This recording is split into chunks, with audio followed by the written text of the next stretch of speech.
Imagine a scenario where a governor openly challenges a president's decision to deploy troops in the nation's capital, calling it not only unsustainable and unconstitutional, but also a blatant disrespect to those in uniform. This is exactly what happened when Maryland Governor Wes Moore, D., spoke out against President Trump's recent actions in Washington, D.C. But here's where it gets controversial.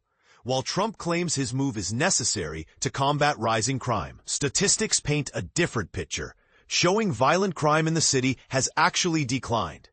So what's really going on here? Earlier this month, the Trump administration began flooding the streets of D.C. with federal law enforcement officers, citing an unacceptable level of crime.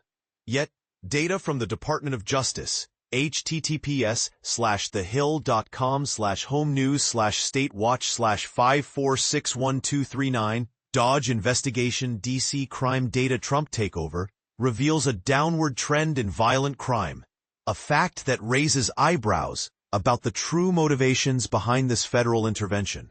Last week, Trump escalated the situation by federalizing the Metropolitan Police Department and deploying hundreds of National Guard troops.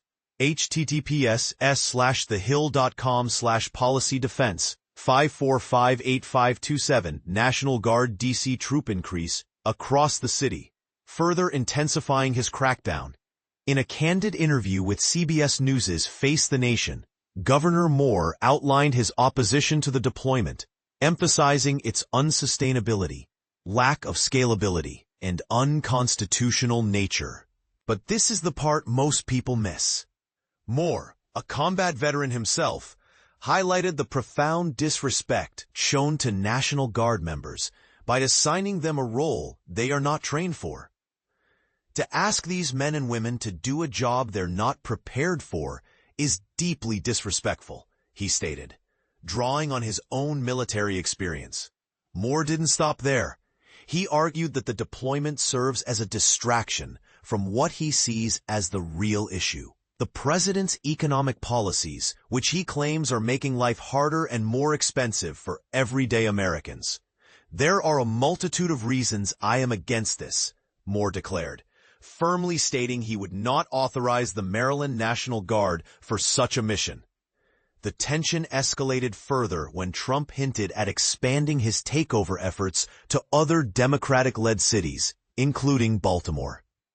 In a Truth Social post, https:/truthsocial.com/@realdonaldtrump posts 115084154971335, he labeled the city out of control and crime-ridden, while also criticizing Moore for inviting him to walk the streets of Maryland.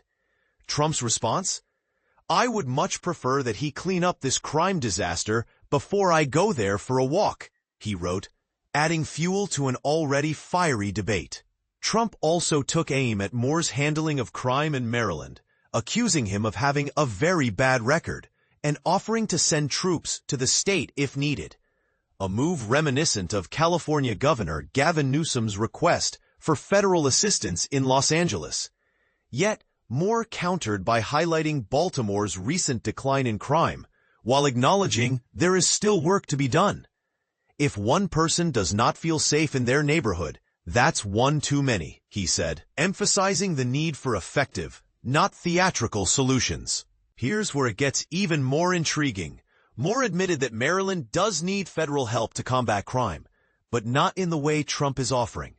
Instead, he called for the president to reverse funding cuts to violence intervention groups and agencies like the FBI and the Bureau of Alcohol, Tobacco, Firearms, and Explosives, which support local jurisdictions like Baltimore.